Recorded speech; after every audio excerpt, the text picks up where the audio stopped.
Good evening, ladies and gentlemen. Before we start our community forum, I would ask you to all please rise.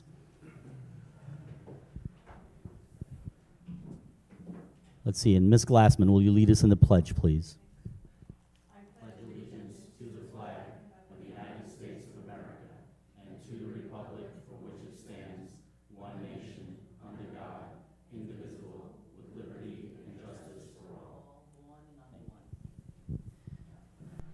Good evening, ladies and gentlemen, and welcome to our first community forum this year. There are a few people that I would like to recognize for being here. We have our entire village board here with us today. We have members of the Chamber of Commerce with us here today. We have members of our business community here. And of course, we have residents. Up here, the names are in front of you, so I'll give them an opportunity to introduce themselves.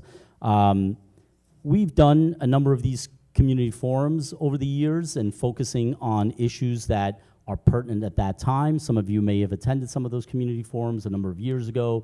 It was catalytic converter thefts or break-ins or car thefts, and that seems to have improved for sure, especially when Nassau County Police took down a major ring of the catalytic converter theft. So, and these issues change. So we're here really to talk about public safety in general. So there's no specific topic that we want to, or that we have to focus on, but I certainly do understand that there is one topic above the others that has become an issue of late. So I want to turn it over to our guests and then turn it over to you so that you can ask some questions. I will say this, that the way that we fix problems is by working together with our partners in government, in the private sector, in the public sector. It's not by going on social media and posting things. That's not the way that things get done. The way that things get done is here, where we have all the stakeholders and all the people that can have an impact on these public safety issues working together. There are things that the village can and can't do. There are things that the police can and can't do. There are things that our partners in county and state government can and can't do. So we can't do it alone. We have to work together, and many of these problems are not simple problems. They're very complex problems. And certainly homelessness is at the top of that list. I want to read to you just an excerpt from an email that I got from New York State Comptroller Tom DiNapoli, Mineola graduate. And, this really puts it in perspective because it's not a Mineola problem. It's not a Nassau County problem. It's really a national problem. Homelessness in New York State has grown sharply, more than doubling between January 2022 and January 2024, according to a report released today by New York State Comptroller Thomas DiNapoli. Homelessness grew 53% from January 2023 to January 2024, more than 4 times the rest of the nation. Homelessness had decreased in New York between 2020 and 2022, but since 2022 and the end of the pandemic eviction moratoriums, it has increased faster than the rest of the nation, more than doubling between 2022 and 2024. People who were homeless were disproportionately Hispanic or Black, and 10% suffered from severe mental illness or chronic substance abuse.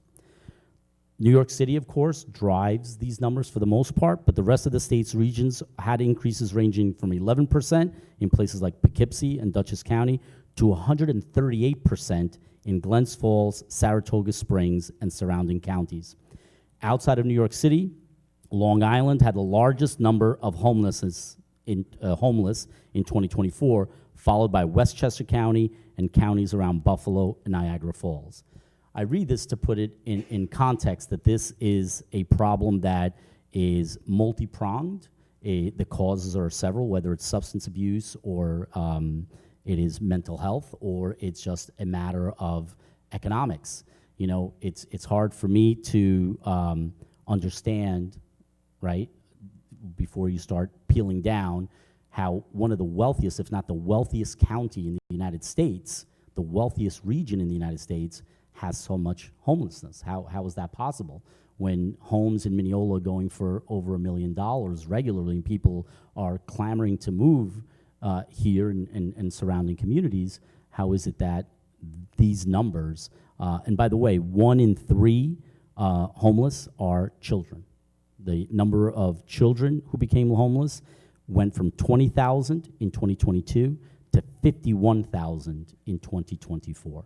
I've experienced it myself. I've witnessed it myself. You know, we do have children at Mineola High School who are categorized as homeless. So it's an issue that is wide-ranging. It impacts families, it impacts individuals, it impacts, you know, children, it impacts schools, and it really stretches our ability to cope with this. I have to say that yesterday, when I heard about the federal freeze on grants, I was thinking about this forum today, and I imagined that a lot of the groups that deal with this issue and other issues in education or in healthcare depend on that money. And I was very worried that that would have an impact because I know that I've heard from my partners in government that many of our social services offices are understaffed, that they don't have enough, or many of our nonprofits that deal with these issues cannot operate because they can't keep employees, because they can't pay them, because they need government support to do it. So I was glad to see that that was rescinded, because it's going to allow us to continue to have these grants that are passed down from the federal government to the state government to local social services organizations or nonprofits that deal with these issues and others. So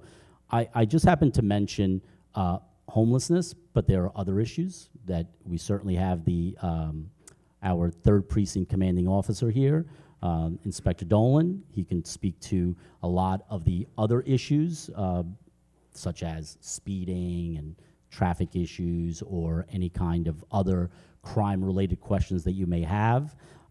We also have Captain Steiger from the MTA Police Department, who can answer questions, obviously, about issues in and around the train station. And then we have our partners from county government and state government. As many of you know, our state legislature is in session. They usually meet Monday through Thursday. So unfortunately, our 2 state senators, Senator Bino and Senator Martins, and our Assemblyman Ra cannot be here personally, but they did send representatives. And we do have a representative, a familiar face to all of us, Chief Utaro here representing Nassau County, okay? So I'm gonna pass it over to to Captain Steiger, who's gonna talk a little bit about the MTA Police's role. And you know, the MTA Police is essentially responsible for the entirety of the Long Island Railroad, so from Penn Station all the way to Montauk, so that's a lot. And I'm sure that they too are probably understaffed when it comes to dealing with these issues. So I'm gonna just hand it over to Captain Steiger and just kind of tell us a little bit about what is the standard operating procedure, not just for homelessness, but or any issues that may arise on a train platform. All right, so for Mineola train station, we cover the platforms, anything that comes in on board a train, the overpasses that go over the train, and the parking garage. From October 2024 through January, we had 160 total calls for service to the station. Of those calls, about 3/4 of them originated on board a train. Only about 25% were in and around the train station. We had a total of 5 crimes reported at Mineola train station. 3 of those were on board trains. We made 3 arrests and issued 14 summonses at Mineola train station. Most of the calls that we have there are fare disputes on board trains. Out of the 160 calls, only about 8% of the calls were quality of life conditions related to homelessness or various violations, quality of life violations at the station. Since July, we've had a fixed post Monday through Friday for 12 hours with an officer designated just strictly for Mineola train station. And out of the 58 stations that we cover in Nassau County, we've conducted more park walk and talks and station inspections at Mineola than any other train station in the county. So standard procedure for the officers when they encounter quality of life violation or homelessness is to if they observe a violation, it's to issue a summons, which is returned to Nassau First District Court, and then eject them from the train station. And then they are, we do our best to offer them services, social services. So we have a new partner, CN Guidance, which is a social work that offers services. So whenever we get notice that somebody is maybe becoming a problem at a particular station, we usually reach out to them, and we conduct joint operations throughout the county with our social workers, and we guide them through and gather information and try to offer services best we can to have them removed to permanent housing.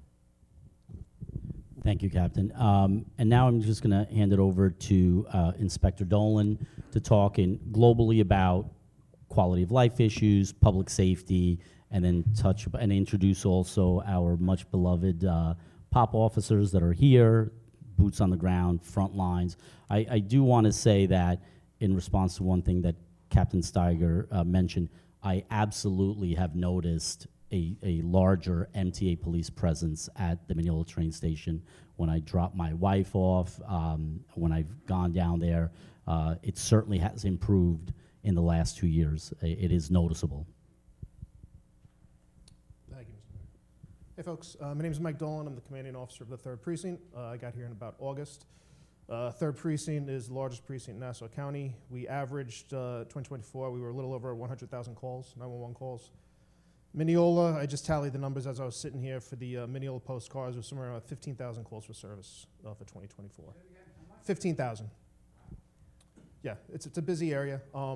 As far as the homeless, very similar to how the MTA does it. We have our cars driving around. If they come across a homeless, we obviously ask them if they need assistance. I'll just finish the sentence. I'll get right to you, sir. They can say no. We can't force them. If they do, they get medically treated. And right now, what we've been doing is Nassau County has Operation Warm Bed. They have warming centers open. That's where we've been taking them every night. I think Mitchell Field holds around 25 people. Wanto Park holds around 40 people. I was just there 2 days ago. There's probably around 15 people there. Yes, sir. No, I think you had a question. Oh, yeah. Oh, I'm sorry. No, we're going to save questions Okay. till the end. Yeah, he was just, Okay, no problem. causing trouble. Yeah. As far as crime, we're down about 23% year to date, which is good. Lately, there's really nothing. I mean, just as far as major crime, I can just give you a quick rundown of what's happened over the past couple of months. I just did a run. Some of these things get categorized. We get sent to, we have to send it to the state and the FBI and report it. It's not really how it turns out. So we have a commercial robbery at a spa on Jericho Turnpike. It was a customer dispute. They didn't want to pay. That turns into a robbery. So we carry it as a robbery, but it's a customer dispute. We did have a burglary at the game truck place a couple of months ago. We arrived on scene. They broke into a game truck. We got into a little bit of a chase. They threw the proceeds, and we recovered the proceeds. We did not get the bad guys on that one.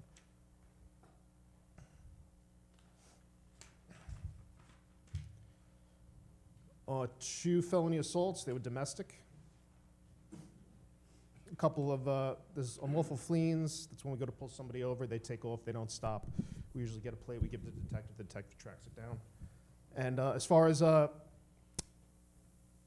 motor vehicle larcenies, it looks like First Street, October 19th. That was a Toyota Corolla. That was an Uber driver. Left the car running. Somebody jumped in and took the car. Another one on Willis Avenue. That was November 27th. That car was found in the Mineola train station later that day. Another one, a Dodge Ram, East 2nd Street, December 13th, left unlocked with the keys inside. Car has not been recovered. January 4th, the Heritage House Apartments, car left unlocked with the keys inside. 2 arrests made on that one. Simply Classic Furniture. January 13th, Chrysler Town and Country. 2 arrests in the city for that one. And somebody reported one on January 15th at Fox's. We record that as a grand larceny auto, but they parked on the wrong block. They weren't looking for it. We found it. By the time we found it, it already went as a grand larceny, so we're carrying that number. And the catalytic converters, like the mayor said, there was a rash one night in November where we had about 5 on various streets in Mineola, and we haven't had it since. We flooded the area, and hopefully they chose a different area. You want me to pass it off to anybody else? Sure. This is our POP team. So as far as homeless, they're our go-to with the homeless. Mark McGuire, Jesse Cooper, Ali Adamski. They go out, what was the last time? A couple of weeks ago? Yeah. They go out with DSS, and they try to get services for the homeless. That happens every couple of weeks. And then once a month, they try to meet at DSS with everybody, including the commissioner and everybody involved, to try to combat the homelessness. It's not a crime. If they commit a crime, we obviously arrest them. That happened over the weekend. We arrested a homeless individual in front of Winthrop Hospital. But if it's not a crime, we can't force them to leave. We can't force them to take services. The best we can do is just keep asking. They know every homeless person in the 3rd Precinct by name, and they can tell you their whole history. And every homeless person, I believe, knows them by name. So it's not like they're not out there doing it. And yeah, we'll have them up later if we need it, because like I said, they are the front line, and they are a huge resource. One thing that the inspector didn't mention when I first met with the inspector when he got on, he was very responsive. And one of the things, sometimes you have to, think outside the box, and I never would have thought of this, but he obviously knew about this, is a lot of these homeless people who have substance abuse problems, they tend to hang around places that have alcohol, that give them alcohol. I didn't know that it's an SLA violation to give a known alcoholic alcohol. So the inspector went personally to our liquor stores and bodegas and delis, and told the owners that they run the risk of losing their liquor license if they knowingly sell alcohol to a homeless person. So, and we noticed that certainly, if nothing else, it got them to move from certain areas, because you try, as the inspector said, it's not illegal to be homeless, but we certainly don't want to make it comfortable for them either, right? We want them to seek the help that they need, avail themselves of the services that are provided, and ultimately not be, drunk or doing other things in public. So, that's just one little thing that the inspector did that I think is part of this puzzle that we need to put together. Okay, so now I'd like to, and first I'm gonna ask Captain Steiger to introduce the people that are here with him today from the MTA, if you don't mind. Sure. So I have Chief McKay. He's in charge of patrol. We have Chief Harrison and Inspector Allen, who's in charge of the Eastern region. And then we also invited Kayla Maeda from CN through social worker. So tell us a little bit about what is CN Guidance? The MTA is contracted with them to provide services for homeless. So we do joint operations with them on a monthly, weekly basis at various stations, and try to encourage the homeless to accept services for permanent housing. They provide drug and alcohol rehabilitation services and everything like that. Thank you. And now, if you don't mind passing the microphone over to Frank Tashman, who is from the Nassau County Department of Social Services. Unfortunately, the commissioner, Jose Lopez, could not be with us today. He had a family emergency. We wish him well, but we have someone who's been in this field for many, many years. So, Mr. Tashman, if you'll just tell us a little bit about the department and what the county does to deal with this issue, particularly homelessness. Yeah, so basically it all starts at 60 Charles Lindbergh Boulevard, where social services is. If people come in looking for all type of services, food stamps, housing, everything, it all starts there. If they're deemed eligible, then we go through a process of where we're placing them based on, the availability of everything, and the numbers are basically tripled almost from 2020. We were probably seeing an average of 90 people a day, pretty much until around 2022. We're up to like 240 a day. So, and there's only obviously so many places and everything. And then what happens is a lot of them are mentally ill. So they go to places, they don't want to be in shelters because they have PTSD. They don't want to, you know, if they go to a hotel, they get in trouble at the hotel. It's a vicious cycle all around. So they gravitate, a lot of them feel sometimes safer on the street, believe it or not. They gravitate to the train stations, by the hospitals, because it's well lit. A lot of them do go into the hospitals because they always, you know, have an issue that they repeatedly go back for. So it's a real challenge all around. But we deal with it every day. We've been working with Inspector Dolan and the POP unit, you know, on a regular basis now. And basically, I'm on the street a lot because I handle a lot of the problems in the shelters and everything. So the unit will call me and say, we have somebody here, we'll meet up, we'll determine, do they need an ambulance, do they need to go to the hospital because they're not right. We have social workers, I'll make a call, we'll get the social worker there, we'll try to bring, our first thing that we try to do is bring them in. We try to get them off the street, get them to us, see if they're eligible. They have to go through a stringent process to see where they're from, do they have open cases in other counties, everything. The state requires all of this stuff. So basically, we go through everything to try to help them. We do have a lot of success cases, but there's a lot of them we can't make them do it. So it's a constant merry-go-round. And, you know, we've been partnering with the police with everything, and we made some big strides with it. But it's a big problem all around. But, you know, like we say, we're always there to do it, and I think our department does as best as it can doing it with the numbers that it is. So that's pretty much. Thank you, Mr. Tashman. Legislator Strauss, you want to say anything? I just want to thank the mayor for getting this group together, and not only obviously for the residents and the business community, but if you look around the room, the people that are here representing the different organizations, you have a 2-star chief, a 1-star chief, an inspector, captains, officers from the various units and organizations. Herculean effort. I appreciate it. I can tell you that Frank is doing a phenomenal job on the county social services end.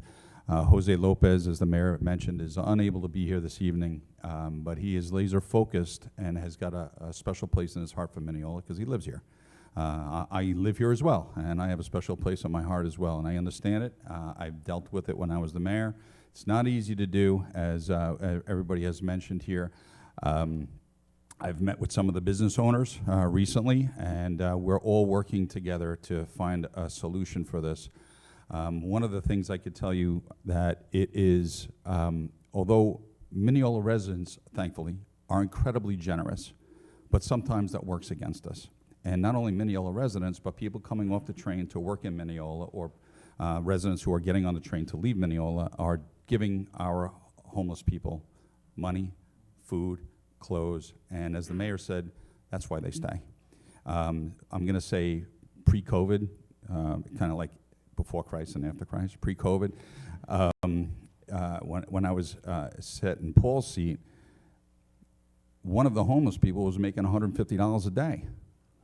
And he was loving life as much as he could, but he was well clothed. He just, you know, parked his carcass down at the train station, was catching all the money he could get. Station Plaza, people going into Station Plaza Diner, buying him egg sandwiches and coffee, and he was going into the hospital to go to the bathroom when they weren't doing it on the streets.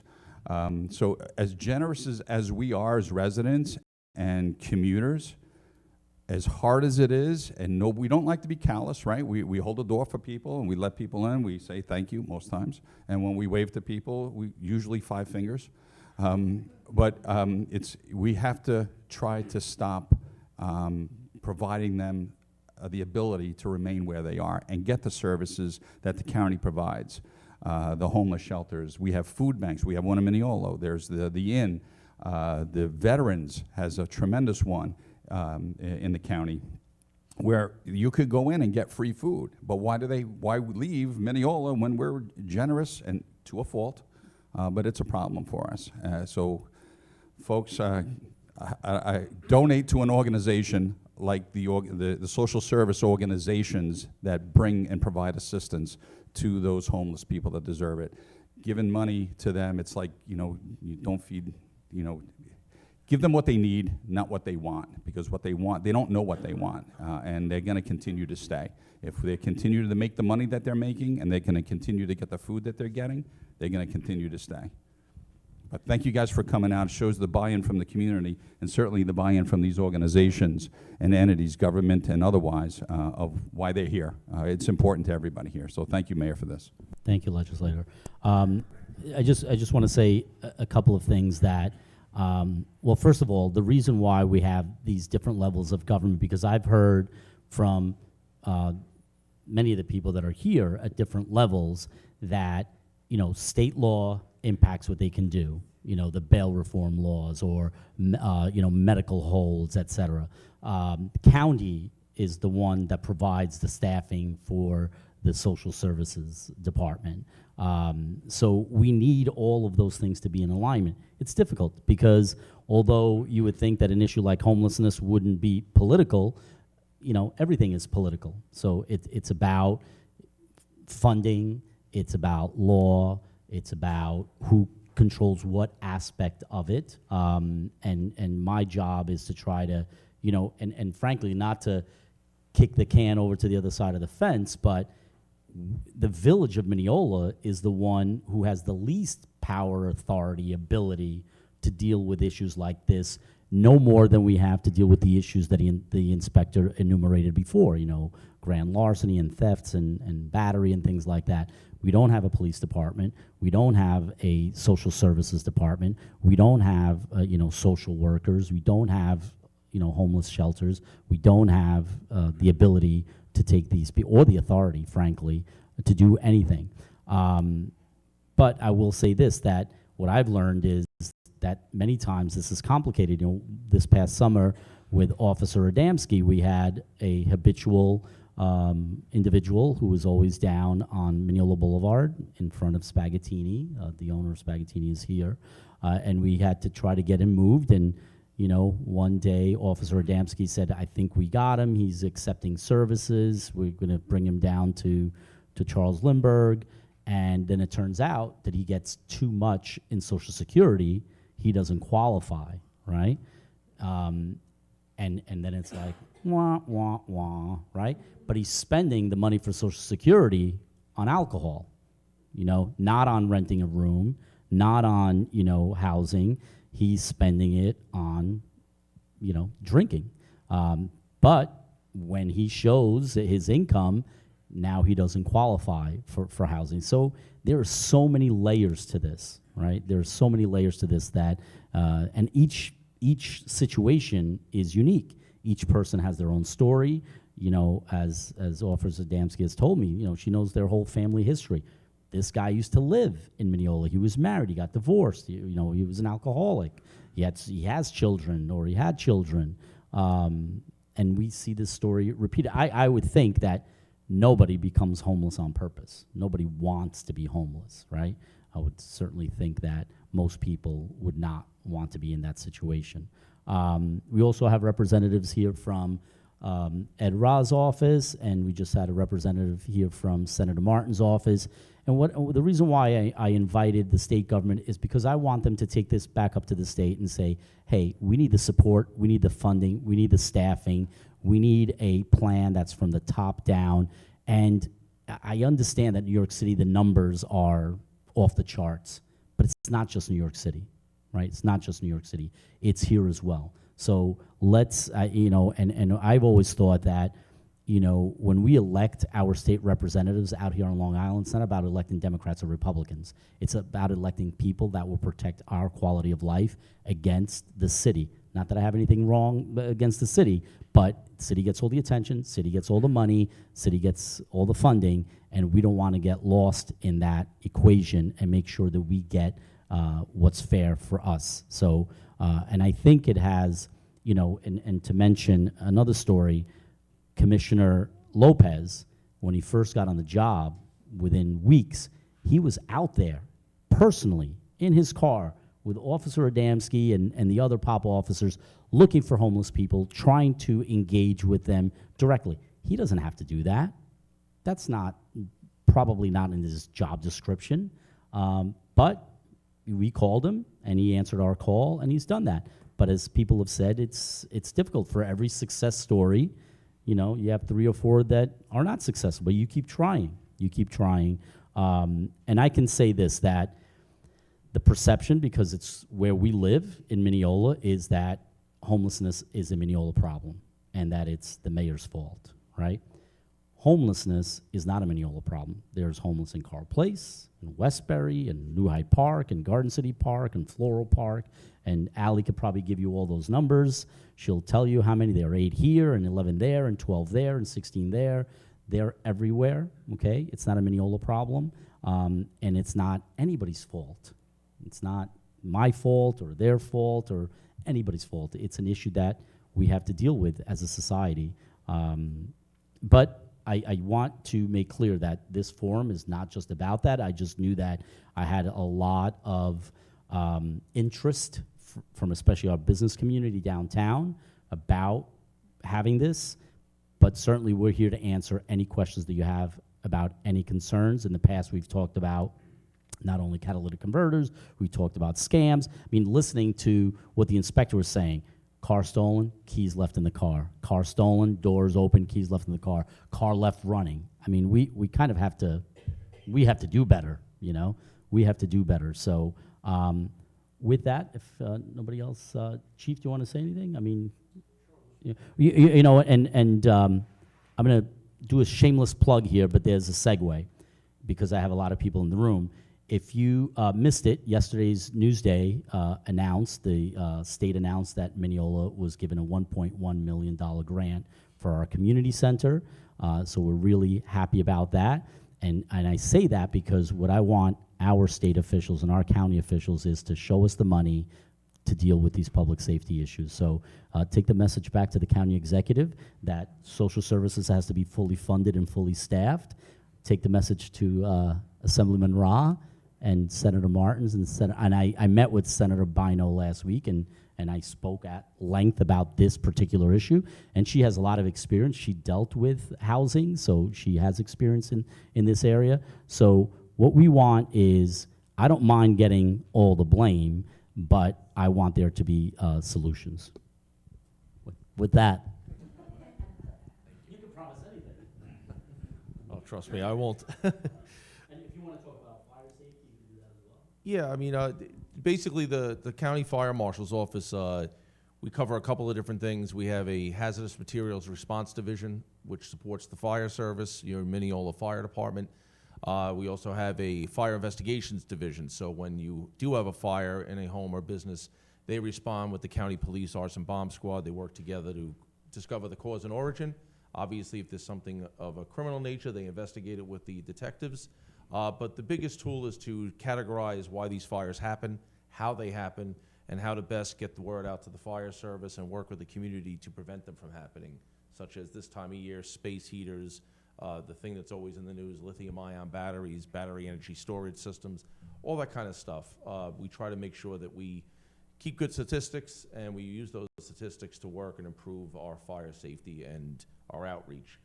We also have the Fire Communications Division, so if you call in a fire through the police department's 911 center, FireCom operators then dispatch the Mineola Fire Department, and we've worked out a lot of new technology to improve communications, improve the rapid notification of the fire department to get them on the road. And we work with the local building inspector, Liam O'Keefe. So any new commercial establishments, restaurants, bars, nightclubs, storage places, apartment buildings, anything like that, we work hand in hand to make sure that the safest building's possible. The last thing we want is a fire in a home or a multiple residence. And thankfully, with the combined efforts of the volunteer fire department here in Mineola, the building department, and our staff being out there, we have significantly low numbers, thankfully, of injuries and, more importantly, fatalities. So we try to keep that down to a minimum. We have outreach. We work with the fire departments. If you need a fire prevention discussion at a community organization, we work hand in hand with them. or chambers of commerce as well, to try to inform the business community about common violations. How do we clear them?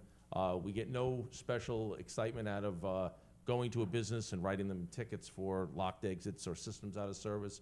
We'd rather educate and use that as a compliance tool so you make your businesses safer and you don't have an occurrence of fire there that shuts you down and costs you a lot of money. So we're there to help, and we work great with the Nassau County Police Department. They're great partners, and so anytime you need us, give us a call.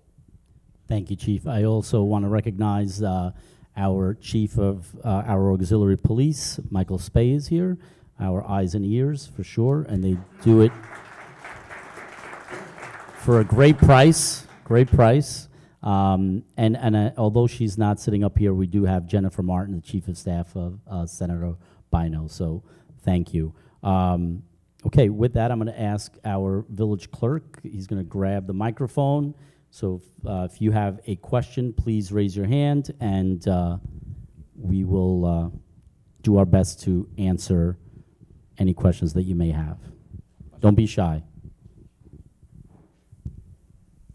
Hi, everybody. Ross Levine. I'm actually the president of the Mineola Chamber of Commerce. First and foremost, we'd like to thank everybody for taking the time to put this on and be here tonight. It means a lot to the business community.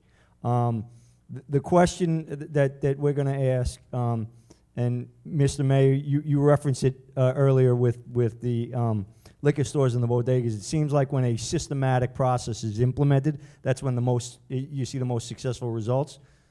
For the business owners in our community, and I think one of the disconnects is, to your point, what direction do you go if you are experiencing any kind of problem in front of your business on a consistent basis, whether it be homelessness, whether it be any kind of behavior that is disruptive to your business on a consistent basis. Well, as opposed to being general, we'll go with the homeless. What would be the best way for us as a chamber to create almost like not a checklist, but a systematic, this is the first thing you do, this is the first call you make, this is the second call you make, this is the third call you make, so that we're contacting, and if we wanted to if we as a chamber wanted to distribute a flyer to all the businesses saying, this is the systematic process that should be followed, so that we could try and get everybody acting the same way, to see if we can achieve the same results. What would be the best way to coordinate developing some kind of document like that? Well, from our standpoint, the one thing I always encourage for any situation is just call 911, because then there's a record of it.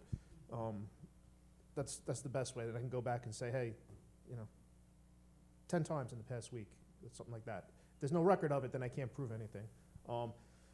Something like homeless in front of your store, yep, call 911. You probably might not like what we give you when we show up, because again, we're going to ask the person, do you want service? Do you want that? Say no, and then we're pretty much done. We can't force them to do anything, but at least we're keeping records of it. So we don't keep records, and then when we get a whole bunch of records, we can take it to DSS. We say, hey, this is our issue. We could take it up by chain of command and say, hey, this is the issue over here. I have 1,000 calls at this one place. It'll never reach 1,000, but I have a few hundred calls here. I need more resources here. If I can't prove it, then it doesn't happen. The first step one is to just call 911 always, just so we can put it on record. No matter how little it is, you're not going to get in trouble for calling 911. So just to follow up on that, in your experience, so we could learn, is there like a track record of, if that becomes the default automatic reaction of a business owner, the person's there, call 911, they're like, all right, they move that day, and then the next day you do it, and then the third day you do it. Is it, in your experience, does that lead to the person eventually moving? Is that the right way to handle it? That's the way I want you to handle it. Right. Whether how successful it is, yes, sometimes it's successful, sometimes it's not. I just want the record of it. Because then I could, when I go into work, I look at calls, I look at all this, say, where's our problems here. It's a lot of times, one of the frustrating things with my job is like, are you doing anything about this? I'm like, about what? this situation over here? I'm like, I didn't even know about it. That's where it's got to let us know. And then they monitor too. They keep a log of all the conditions in the command, and they go out and address it themselves. And if they can't, they pass it on to somebody else. And if it goes even higher up the chain, I know they got a couple of outside units involved last week. They made a couple of good arrests. It all starts with a single phone call, a single record. So that 1, 2, 3, 4, 5, you're like, these guys show up, they do nothing. And you're right, the first 3 or 4 times we might not. The cop on patrol is going to show up. Hey, sir, do you need any service? No, screw you. Okay, that's pretty much it. He makes a record of it and he submits it, and then we get enough of those, and they say, hey, we have a legitimate issue here. I need help at this place. And I would also say that, as Legislator Strauss said, and I know that we have many of our businesses downtown especially are very generous, and they give food and sometimes even shelter temporarily in their business to some of these people. And I know it's difficult because you want to help people. That's kind of our moral compass, is to help people. But I know that I have called 911, and I have everybody's number here, but I have called 911 when I've seen someone who I thought may be in distress, a homeless person, and they're sleeping or they're passed out or something like that. And now I know that there's a record of that. So when I meet with the inspector, I say, hey, he's going to not say, this is the first I'm hearing of it, right? There will be a record of it. So as I tell my students, when you pick up your phone, the first thing should be to call 911, not to film and post it on social media. That should be the first thing that you do, because the latter gets nothing accomplished. The former is the right thing to do, and that's the only thing that you can do. Don't take the law into your own hands. Don't engage with people. Let the police officers do that. And as was said earlier, these are familiar faces on both sides of the equation. So our POP officers know these individuals, many of them. When there is a new one, their ears perk up because, is this increasing? So I do want to ask a question to the captain here. What if the issue is at the train station? What if the issue is at a business that is essentially on the plaza? If it's at the train station, you can call 911. That call will be rerouted to our dispatch if it's determined to be on our property. Or you can call MTA police directly. That number is 212-878-1000. And then that call will get directly dispatched in the same way as the inspector mentioned. I'll have a record of the call. And, certain issues, if it's enough, then we'll have more dedicated presence at that station. Any other questions? Jesse?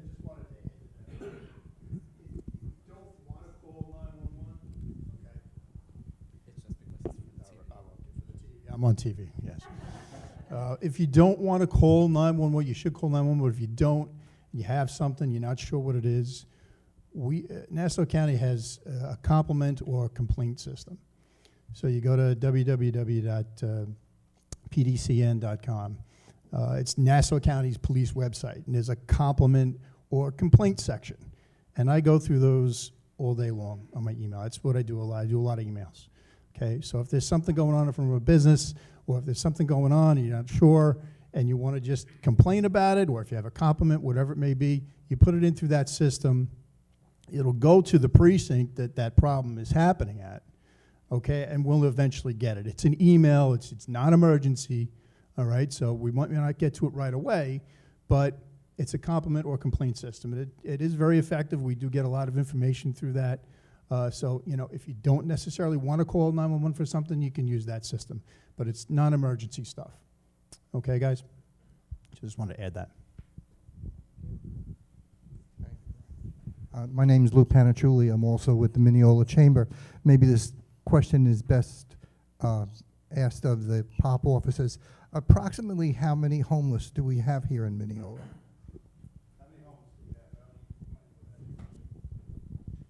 About 16, anywhere from a dozen to 16.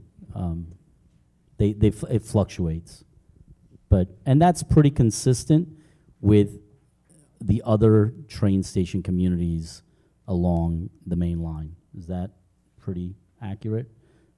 relatively speaking, in terms of size. I mean, Mineola train station is large. There is the hospital. The hospital certainly is a magnet because many times these individuals go into the hospital sends them out, and where do they go? To the train station, right there. You'll often see them with the socks that were furnished to them from the hospital. So that is not an issue that happens in Floral Park or New Hyde Park or Carl Place or Westbury. And that number has been anywhere from 9 to 15 or 16 over the last couple of years. Is that pretty accurate, Ally? Yeah, it fluctuates based off of, we know who our resident homeless people are, and then we have short stay homeless people, so. Yeah, Transient. So, but they're reoccurring transients, so they typically, we have one success story, or two success stories, this one female individual that you probably all have seen with shopping cart. We did place her. She was committed to a mental health facility without going into too much, I guess, but very successful. She stabilized and actually, recently checked herself out. So we'll be doing a little bit of a dance with her. I'm sure we're going to be getting her back into the facility. But it's good. We're starting to see progress, and everyone here has been a big help. We've seen a very, the MTA has been great in helping us, and DSS. And we're having regular meetings with, monthly meetings with DSS, along with the hospitals, more specifically at UMC, to stop bringing the same person 4 or 5 times a day to the hospital. So we're trying to get, if this is your 3rd or 4th time coming to the hospital, hey, that person should be flagged. Hey, we should do a mental health evaluation. Hey, let's stop the rotating door for these people, and let's start getting them services. So now we're starting to see, okay, we're starting the process. We're going to have every single person that comes in more than twice a day seeing a social worker. We have to start somewhere and get the process. That's where we're starting to think outside the box, and because otherwise we're wasting resources with real emergencies because we're transporting the same individual for the 4th time that day. So that's I don't know. Yeah. No. I think nothing's a tangent because this is a multi-tangential problem for sure. So and that's what I want people to understand, that it isn't. And I think when you see it on the screen or when you hear about it, it's very black and white, right? It's homelessness, fix it. And there's mental health, there's substance abuse, there's financial issues, there's all kinds of legal issues. There are laws that are outside of our control. They're outside of the police department's control. They're outside of the MTA's control.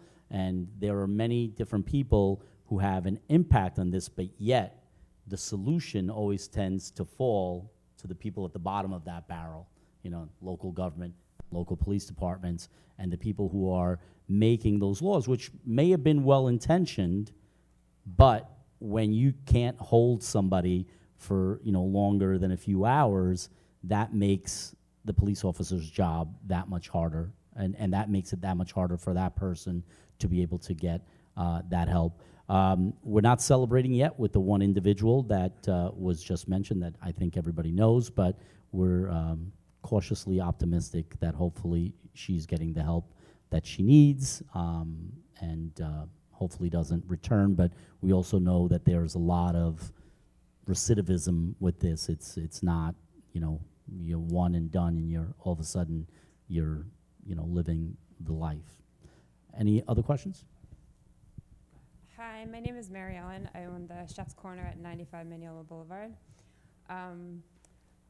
First of all, I'd like to say thank you to the police department, because in my situations, I've been harassed. There's defecated in front of my store. We had physical altercations, like nonstop for the past 2 years, and the police department has been excellent. They always show up. They try to help me. We've done trespassing orders. One cop actually got us a protective order against somebody who was arrested 3 times within 2 days. They've done nothing but excellent. Also, I know Commissioner Lopez is new to the scene. He was amazing. I asked for a meeting with him. He gave me a meeting, came to my store, sat with me for 2 hours, and that was the day that the woman was taken away. He saw her, and they reached out to her, and she got her services. My question is, when somebody has been arrested over 100 times, they've harassed us, and was arrested 3 times within 2 days, like, how is that person not off the streets? Like, what happens in that situation? Like, I know Well, if it's I can not answer you. that one for Like, you, I know yeah. it's not like you can't do anything. We're all bound by the laws set forth in New York State. You know, our job pretty much ends at arrest, and then it goes to the court system. I think they changed the laws a few years ago. Yeah. Make it a little different. I don't think the judges have too much discretion either these days. But I really can't speak intelligently on what happens in the court system. But I yeah. think to his question too, doing the trespassing orders and doing, after that, trying to get an order of protection, they do more jail time after that, right? If they pass the order of protection, no? Orders of protection, yes. Yes. Yeah, absolutely, yeah. Yeah. Orders of so- protection we keep. Yeah. Yeah, we don't let them go. We hold on to orders of protection. And the pop cops too, they've been great for me too. So thank you to them. Thank you. And I also want to say that when I met with Senator Bino, she mentioned that she went to your store a lot. So she's, yes. I don't think you've ever invited me. I don't. Yeah. Is that an invitation? No. Yeah, okay. He is great. He is great. Yeah. Right. Excellent. Anybody else?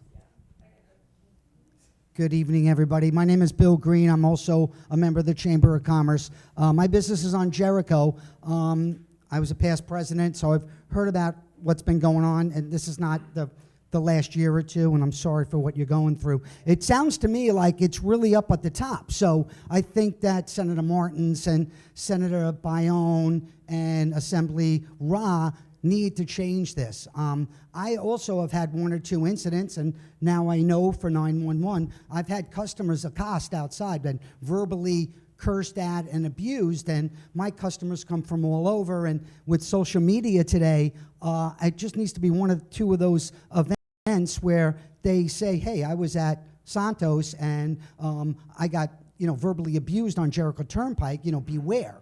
And I get your hands are basically tied.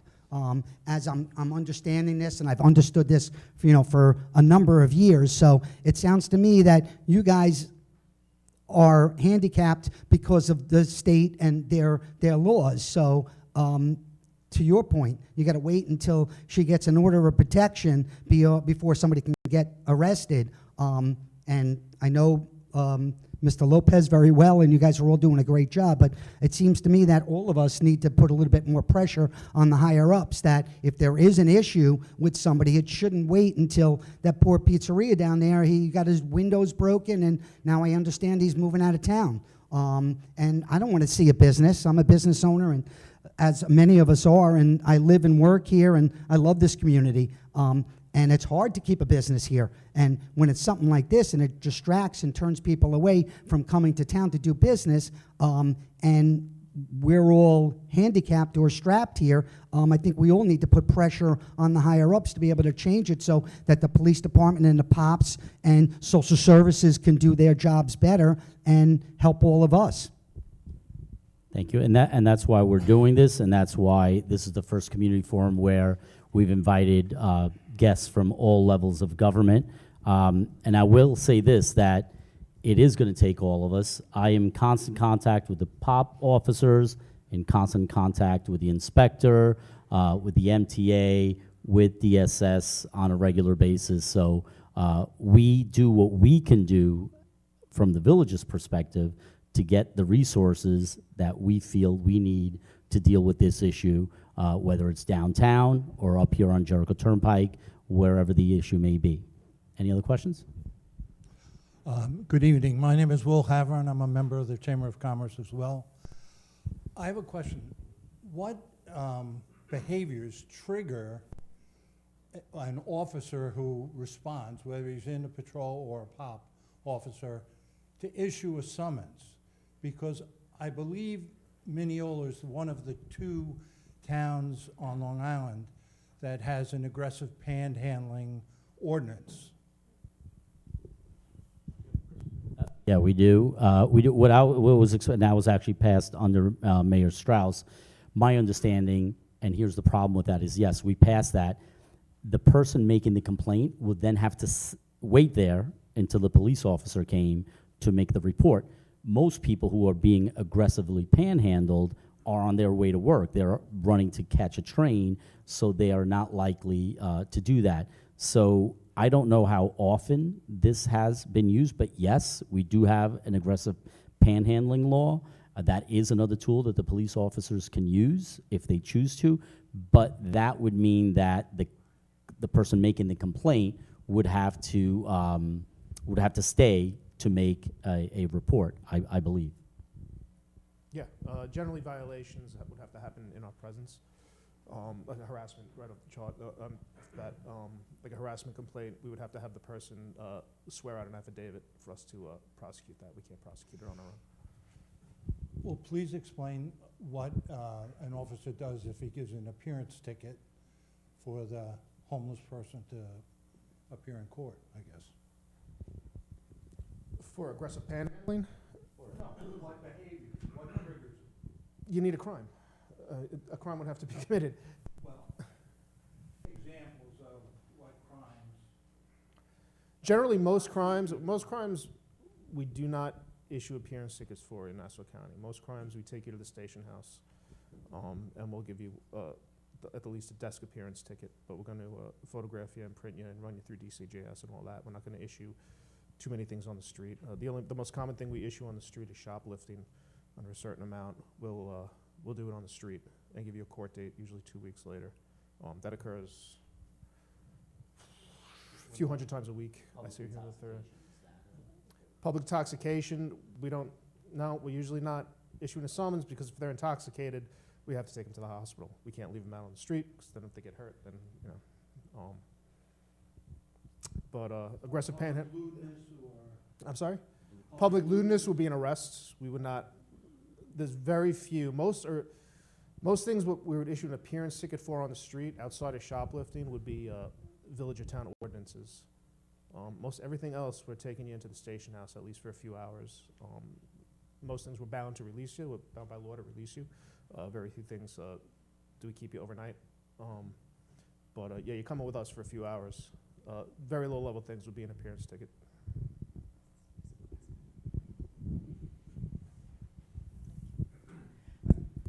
Angela Glassman, resident. Thank you to everybody for being here and for starting this. This is wonderful.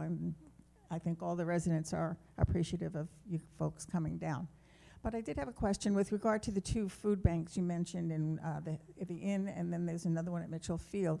Are they being adequately used? Are they full? Are they not full? How is that going? It's at, I believe the other one is at the Veterans, right? The Veterans, it's not Mitchell Field, it's at Veterans behind Newman. The Veterans Center Okay. has it, Nassau County Veterans, that one. The inn, the Mary Brennan Inn, I Mhm. believe is a nonprofit that is not affiliated with us. But they provide a very big service there. They feed people actually, you know, on certain parts of the day, and they provide them with food on certain days to bring home. So they are being used. I mean, the days that they're open, the hours, they're aligned. So it's very well used. Okay. And do they need volunteers, or all those folks hired? No, I mean, all volunteers. I mean, It's all volunteer? The county one behind Newmick is county employees, veterans. Ralph Mhm. Esposito, I believe, runs that. The Mary Brennan Inn, I believe, is all volunteers. I don't know if there are paid staffers there that run the place, but I believe Thanksgiving time, you always see it on Channel 12, that they have a lot of volunteers preparing the meals and everything. So I believe that's more volunteer. Okay. And if you folks invite someone that is homeless to one of these centers, do you take them there, or how would they get there if they are homeless and don't have a vehicle of their own? I mean, it depends on the situation. I mean, we don't physically transport them there. You know, we would give them Metro cards if they came to 60 Charles I see. Lindbergh. The Mary Brennan Inn one, they're pretty much going on their own. They don't come to us for that. We'll let them know where it is. If they need transportation, we normally would give them a Metro card that we're allowed to provide to them. So, you know, as far as that's concerned. But a lot of them, the network goes, they all know where they are. And they find their way there, one way or another. Some walk, some take the bus. Really? You know, and all of that, so. Okay, thank you very much. I can answer a little bit about Mary Brennan. Some of it is paid other volunteers. They're only open from the hours of 9 to 2 for food, and then there's like 2 or 3 days a week. Wait, this is probably good. I know, sorry. So for Mary Brennan, it is in Hempstead on Main Street. There are staff that actually work there. It is a nonprofit, but they do take volunteers. They're typically open from 9 to 2. And then there's a few days a week where I think they open back again at 4 for showers. And as you're right, the line does go out the door. My team does transport them. So we do transport clients all over. If we see someone homeless, we will take them to the hospital, to the inn, to DSS. And I think after work, I'm going to try to talk to see what we can do to help you guys kind of get them off the streets for you. And then for the MTA police, if we have an officer that encounters someone that accepts services, like needs a warming shelter or food, we do transport them. So we usually call ahead, make sure there's availability on a bed for them, and then we will just transport them in a patrol car. So obviously, they get transported as long as they're willing to accept it. Yeah, the Mary Brennan Inn is great. Gene Kelly does an amazing job there. They're always looking for volunteers. The former high school principal at Escobar, who you guys all know, he's retired, in retirement. That's what he's doing. He's volunteering down at the Mary Brennan Inn a couple of days a week. I think what Legislator Strauss was mentioning before, we also have here on Saturdays Faith Mission here in Mineola, but that's just 1 day a week, and that's much smaller than the Mary Brennan Inn, and I don't think that really deals with homeless family, but rather with people who may be, going through some tough times and just, food and basics. But the Mary Brennan Inn certainly kind of sets the mark. Now, before we go to you, I just wanted to ask Mr. Tashman, what, the MTA Police works with this organization. Do you have an organization that you work with, or do you have your own HIT team, homeless intervention team? We have myself and a couple of different social workers that will go out. If we get a phone call from the POP unit or the public does call the commissioner's office, which then they'll dispatch us, and we try to go there and assess them on the street and get them in. So, with the help of the police most of the time, depending if they need to go to the hospital to be evaluated, because a lot of them are mentally ill and they act up. It's a sad situation, but we have been working in partnership with NUMIC a lot better now, that they're keeping them for a 30-day stay to see what's going on with them, instead of the revolving door of putting them right back on the street, because it's challenging. The police are the ones that really get the brunt of it, besides the public, because it's the same people sometimes and everything like that. So we do work in partnership with them as far as that's concerned. But if we get the phone call, if the commissioner's office gets the phone call, or the 3rd Precinct, or the MTA or the POP unit, we dispatch it right away, and we get out there and assess it, usually with them. But the county doesn't use anybody like this? I mean, they use different, I don't believe, not that I'm aware of, because I only deal with the homeless specificness of it, but one of our supervisors deals with a lot of nonprofits that we try, that if we are able to assess them and get them, what's the word I'm looking for? Get them approved. Then we work with the shelters and the different organizations to get them the services. I definitely want to. Yeah, all the nonprofits. Yeah. All work. We have to go to DSS. Yeah. There's a lot of different ones that do different things. They help them fill out applications.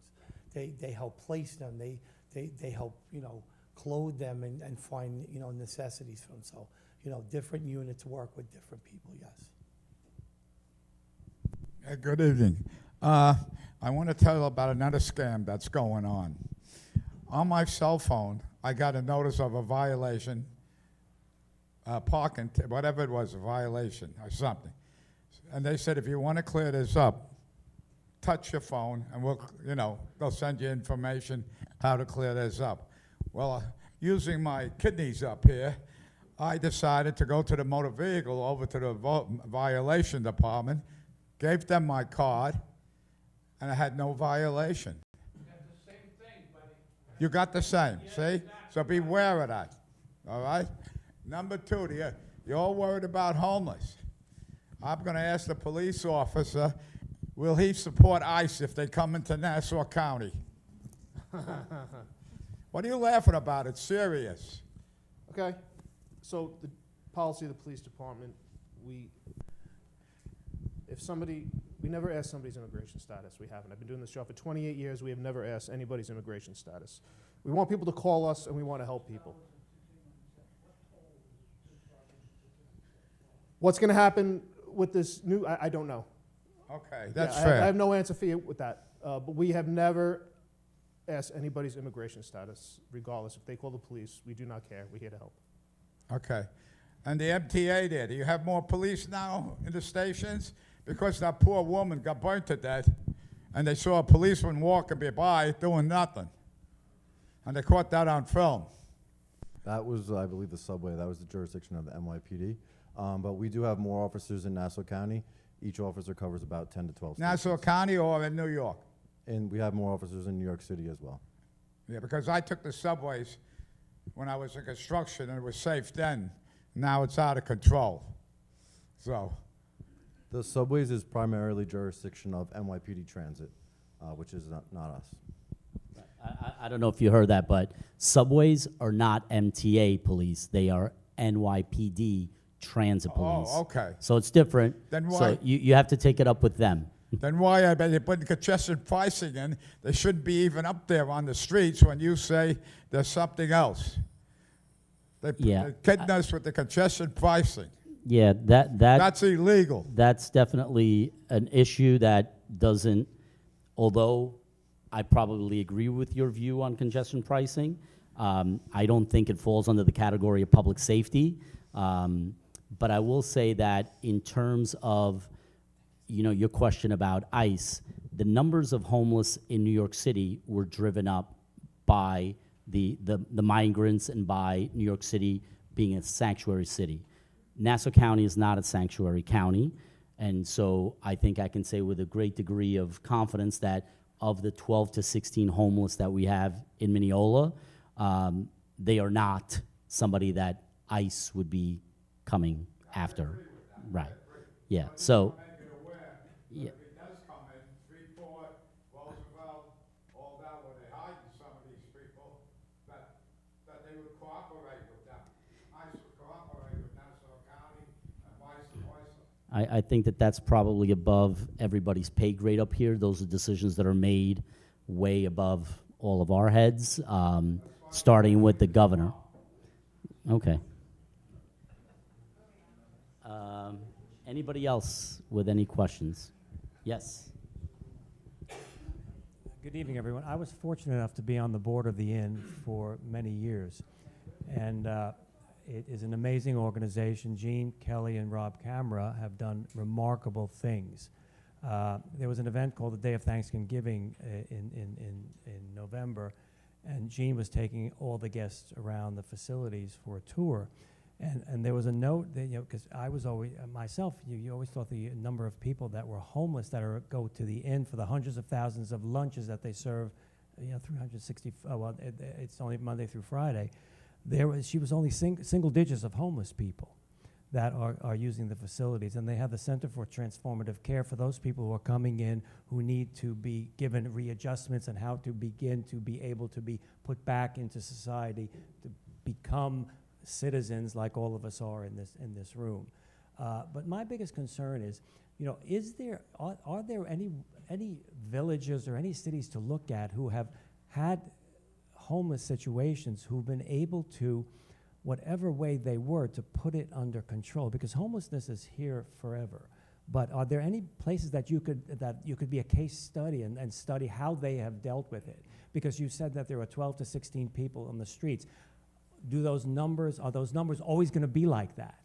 You know, and it's very difficult because you cannot force people to get involved. I know the DSS is amazing in what you do, but there are situations where you have a homeless person who's collecting Social Security and has to turn, they're homeless, but they don't want to give, I think you give a percentage or you give the Social Security check over to DSS, and then you get a stipend every week to support yourself, but they get a shelter. So it's very complex, and I don't know where it's headed, but it's difficult. When I listen to you and what you're going through, it's, and you've been here for over a decade, yeah. So my kudos to all of you for what you're doing, and I think this is a very successful forum for me to listen to, and I'm hoping for the best. Thank you, Ray. Anybody have any other questions about it, any other concerns dealing with public safety? You have everybody here now, and you also have our state representatives, our county representatives. Any messages that you want them to bring to the governor, to the county executive? This is your opportunity to say that. Sorry, got to step up again. So off of this topic, because a lot of it is on the homeless situation, but again, my store's on Jericho Turnpike. The posted speed limit is 40 miles an hour. My windows rattle sometimes with people flying down Jericho. I don't know how there aren't more accidents there. It blows me away. I know the lights now are, configured where in the busy times of the day, especially I know when it's 2:30 because I look out the window and it's just bumper to bumper. And then it breaks out at 6 o'clock. So I know that the lights are staggered. But I don't really see any police presence, sorry to say that. But there are people that are just flying down Jericho Turnpike. I'm just off of Mineola Boulevard. So they come around, and maybe it's the lights are just clear heading west for 3 or 4 blocks, but easily if somebody would clock them, 40 doesn't exist. And it's dangerous.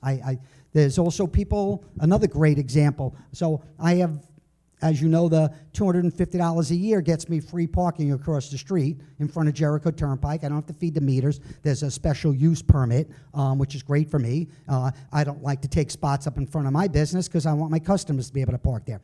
As I'm crossing the street, there's people coming east, and all of a sudden that left-hand turning lane to go down Mineola Boulevard starts all the way up on Horton Highway. And I've almost gotten hit twice. So now I learn, like I was in Hong Kong, I learned to turn both ways now.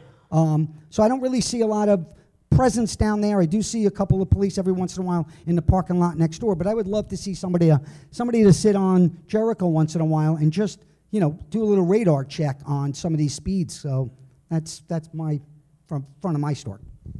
Yeah, what I could do is you speak to me after. Give me a 2-hour window of when you want me there, and I'll make sure I have somebody there. We average a few hundred summonses per week here. Also dealing with, like I said, we did over 100,000 calls. So it's a delicate balance. The post cars aren't always available to do it because they're going call to call. I do have people that I can send out. A lot of times, one of the issues is, you guys aren't doing anything. I have this. Everybody has a stop sign. I have one at the corner of my house too. Do anything, and I said, hey, can you go do something? And they'll spend a few hours, and like, I wrote 2 summonses. There really wasn't a heck going on. Pinpoint a 2-hour window for me, and I will give you somebody for a 2-hour window. Speak to me after. And something that I've found, when I was on the board with Mayor Strauss, everyone now has Waze, right? So if you have Waze in your store, in your house, while you're sitting at your kitchen table, you put there that there's a cop in front of your house, because you can put that there. And now the person who's driving down Jericho Turnpike thinks that there's a cop in front of Santos Firs. So that may be a deterrent, because by the time they figure it out, they're past your store. So if we all did that, and if you got Waze, it goes, is the cop still there? Is the cop still there? But by the time they figure it out, so something to think about. You could certainly do that. You go on Waze and you pretend that you're driving and you saw a police officer, and you just drop, cop is here, and maybe that will be a little bit of a deterrent. Yes, Garfield Avenue. It's all those parents dropping off their kids at the middle school. Yeah. One more question. Wait, hold on a second. Back there. What's that? When I'm there, I Right. One more got it. question. Will you do away? I wish Nassau County would do away with the red lights, just like they did in Suffolk County. Do away with the red light tickets. All right? Let's get that going. Nassau County. Again, that has nothing to do with the police I know department. that, but I yeah. just want to make it aware of people that Suffolk County did away with it.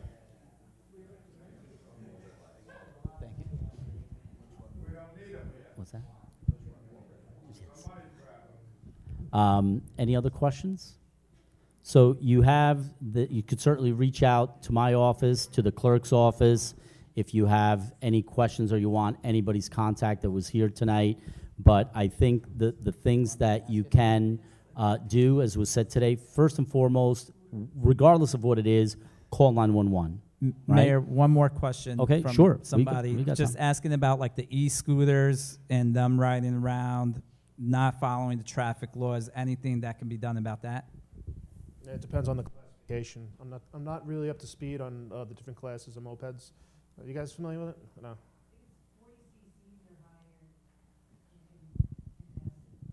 40 cc's or higher for the impound, yeah.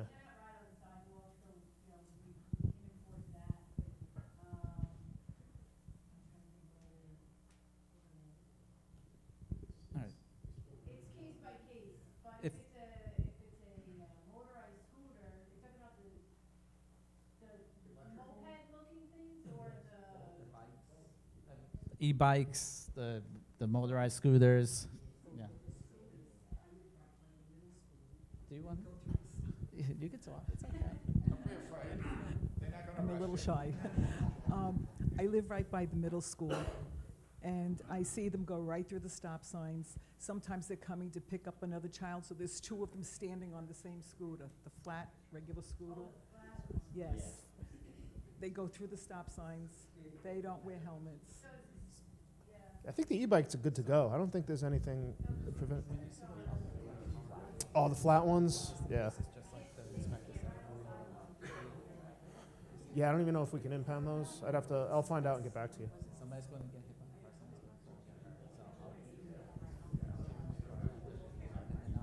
by And on that topic, I also want to ask the inspector, this is an issue that hopefully the trend is disappearing, but this bike life thing that we've all seen, these kids popping wheelies in the middle of Jericho Turnpike, in the middle of Mineola Boulevard, really, if their parents could see them do this, they would, probably faint.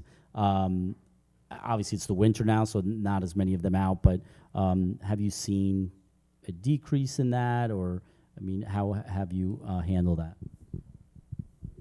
The last one I saw was down in Merrick. That was a month or two ago, maybe. That's the last instance that I know of. Again, wintertime, come summertime, when it warms up, we'll see what happens. We do take those bikes. Depending on the age of the person, we obviously can't enforce a heck of a lot against a young child, but we'll take the bike, we'll call the parents, and hopefully they get the point. Yeah, Brian.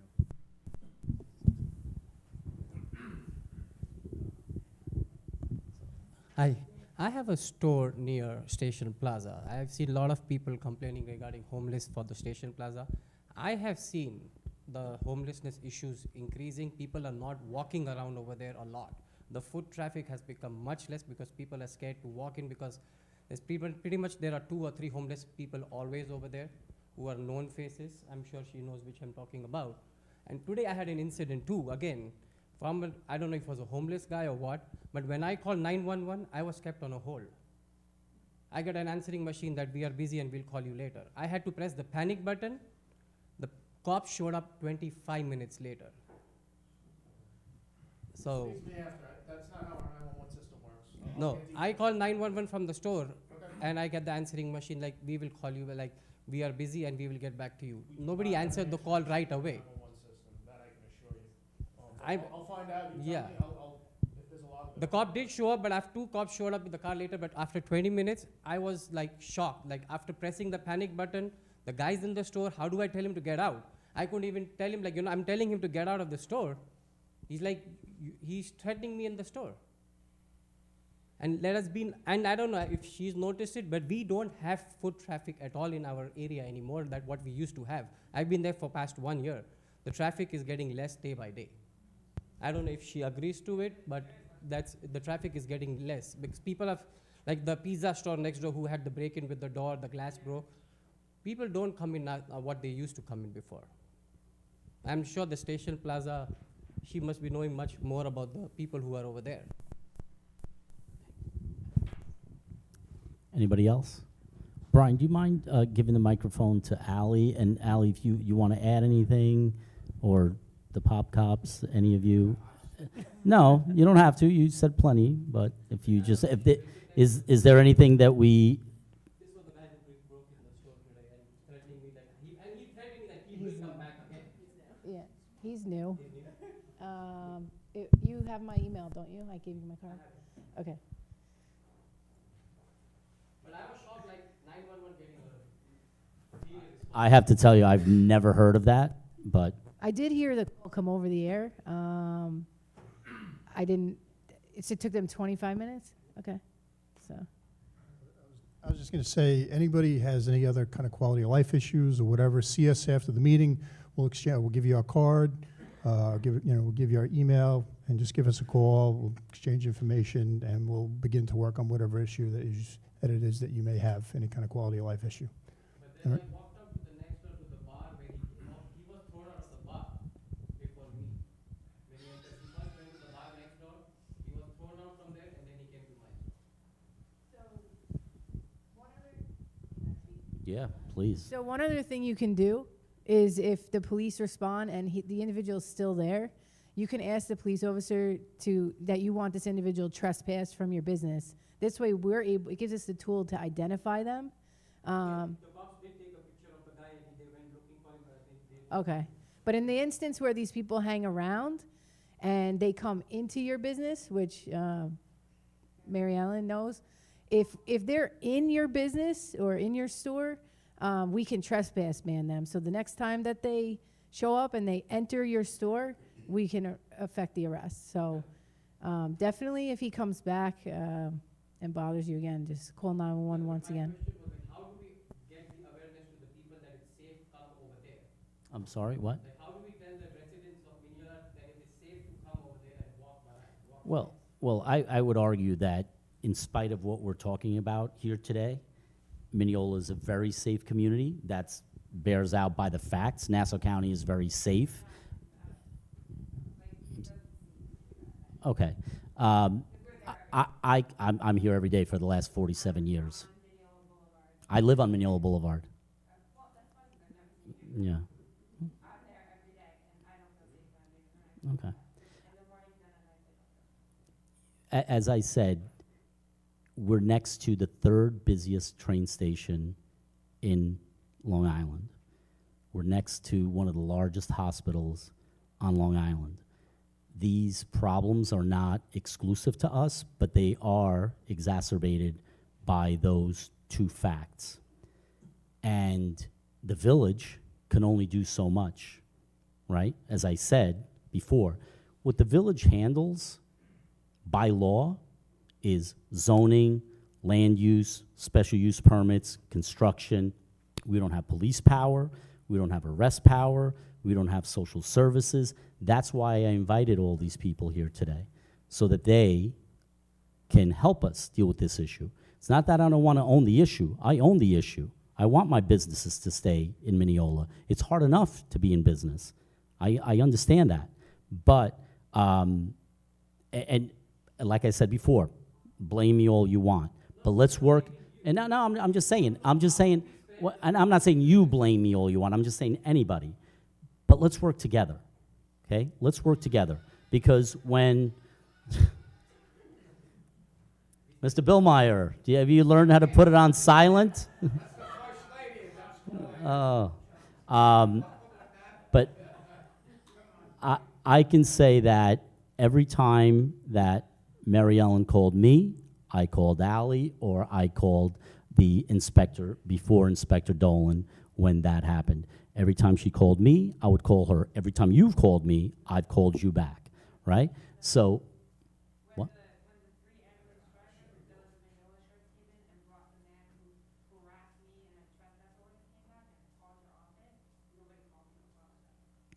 I don't believe I got that call. But I've spoken to you a number of times. Yep, yep. Yeah, he's.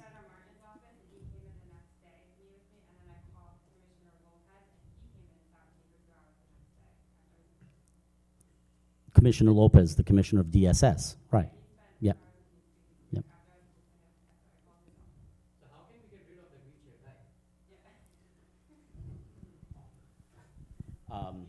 What was the question? How can we get rid of wheelchair guy?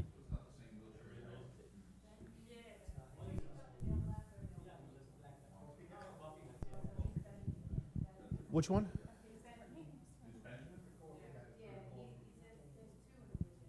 Is that the one we just arrested over the weekend? Yeah, he was just arrested.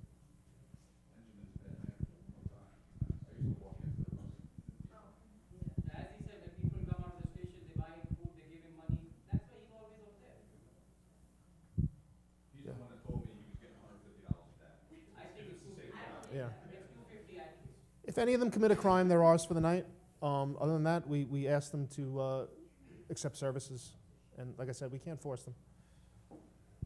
I actually had an experience with that gentleman probably within the last 8 months or so at the train station, and there was actually an MTA officer parked right in front of the station house. I knocked on his window and I said, hey, that guy is aggressively panhandling. Can you deal with it? And he got out of the car and he went and... Yes, but what I will say this. Do not take the law into your own hands. Don't engage, right? That's what these people are here for. The professionals, whether it be from a mental health perspective, a substance abuse perspective, or from a legal perspective, we're not equipped to do that. So I don't want to encourage anyone to engage, let alone instigate with anybody.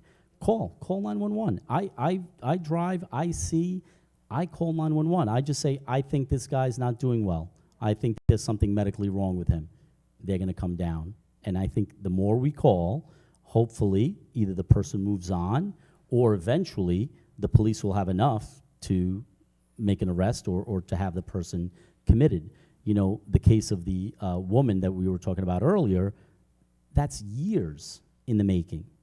You know how many times these guys struck out?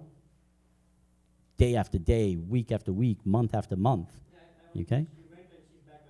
Right. I think she may be back again, but we'll keep trying. And I certainly think that there are economic factors as well.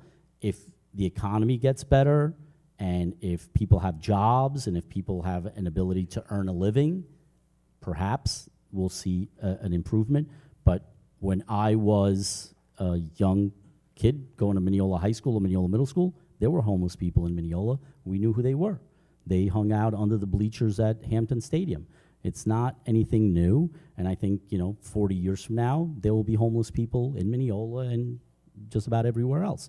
But it doesn't mean we bury our head in the sand, because at the end of the day, they are human beings. They deserve compassion. They deserve to, at the very least, be offered help, and that's what we're here to do, all of us. But I do suggest, and I had pointed to Mary Ellen's point, go to the people who can change the bail reform laws. Go to the people who can change the funding for DSS. Go to the people who can change the staffing of DSS. Go to the people who can change the law about a medical hold. And that's not me, right? And not that I want to throw my colleagues in government under the bus, but that starts with the state and the county. So although I'm the mayor of Mineola, if this were an unincorporated area, who would you go to, right? So, and you could call my office, but if those things are to be changed, I'm not going to be the one that, and if I'm the only one telling our state senators or our assemblymen or our county legislators this, they're going to think that I'm just a mayor who's just looking for money or for attention or for something. But if they're getting calls from businesses, if they're getting calls from residents, from constituents of theirs, then they can take that up to the governor or the county executive or whomever.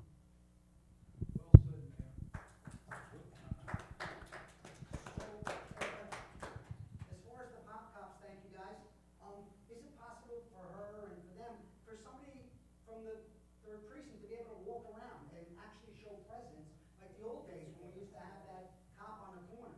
Is that, I don't know, As far as if foot the posts? budget or feasible, but it would stand to reason maybe if a few people went around, police officers walked around, especially in downtown in that area, that it would kind of shoo these people away or look to get help. Yeah, I don't know if I have the personnel to put foot posts, which were a lot more common back in the day in Mineola. Our only foot posts are really at DSS. We have 2 foot posts there, and a couple of government buildings. Most things we do by car. We tend to like it better. I know you probably like the guy walking around. Yeah, to dedicate somebody, that's a big ask. I don't know if I can give you I got you back on that one. No, but to reiterate, I know why. Like you said, it took so long. Another reason about calling 911, just you call 911, it gets to a dispatcher. I'll look into whether it hit an answering service or not. But I can tell you it didn't. You call 911, it goes to the dispatcher. That gets recorded. I could listen to exactly what she said. But they called me back. Right.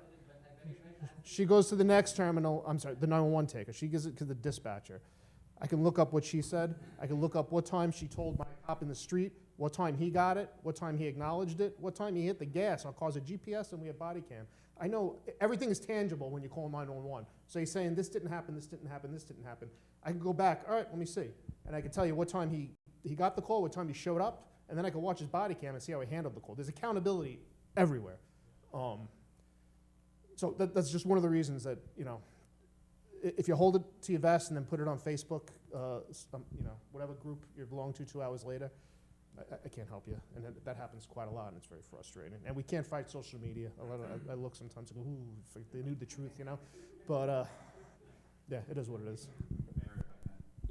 One thing, I apologize.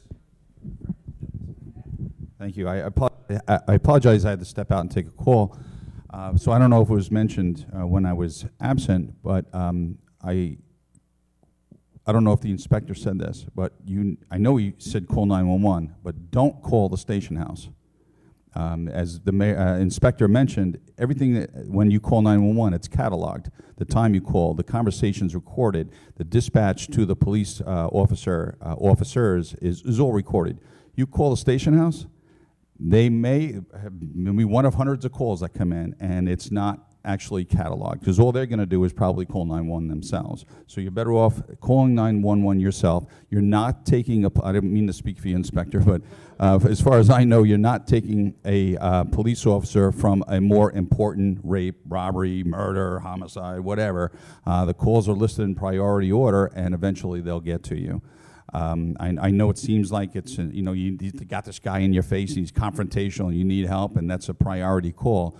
But I just want to emphasize to everybody in the room that you need to call 911. Please don't think you're taking a police officer from a more critical case. You're not. But you call the station house, it may get lost in the gel of the day. And I also I have a question for Captain Steiger here. Are MTA, because I do see the MTA police officers walking the platform, are they able to walk on the other side of the street? Are they able to walk like on Station Plaza North? Because I've also seen MTA police a long time ago when I lived at Birchwood giving tickets, parking tickets. So is there like a radius of jurisdiction? Like, could they take the long way? I mean, the curb is where our jurisdiction falls, but I mean, I'm sure they wouldn't mind walking across, but I mean, it's literally like 50 yards. Yeah. So if they walk up the extension to that restaurant and then it's literally a block, but it's a short block. But even if they do it once or twice a day, just to see a presence, What's that? They eat by me too. Right. There you go. I'm the only one who doesn't eat. My wife's a great cook. Or you go to restaurants So, I mean, and that's something we could continue the conversation, but, and as far as foot posts, we don't have foot posts, but this is about as close as we get to the foot posts are the pop cops. They are front and center at the schools, they're front and center in the community, they're down there a lot, so they don't walk there, they drive there, but maybe we'll get them scooters. So this is our foot post. I know a number of years ago they did away with the POP program, and I know that was under Mayor Strauss's leadership, and that was bad. That was because it pays dividends. They know who the kids are who are getting themselves in trouble. They know who the homeless guys are. They know who the troublemakers are, and they know how to identify them and also how to connect with them and reach them using, not everything is solved by arresting someone. So, I mean, if we could get the MTA police to just walk a little beyond the curb stop, that'd be great. So we have a great jewelry store there. Apparently we have a great restaurant as well.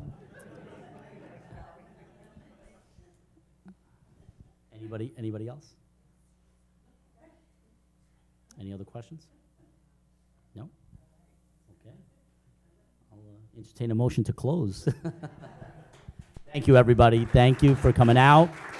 This is just the beginning of the conversation. This is not the end. We don't wake up tomorrow and, everything is hunky-dory. We're going to certainly keep this momentum going. Thank you all. Have a great night.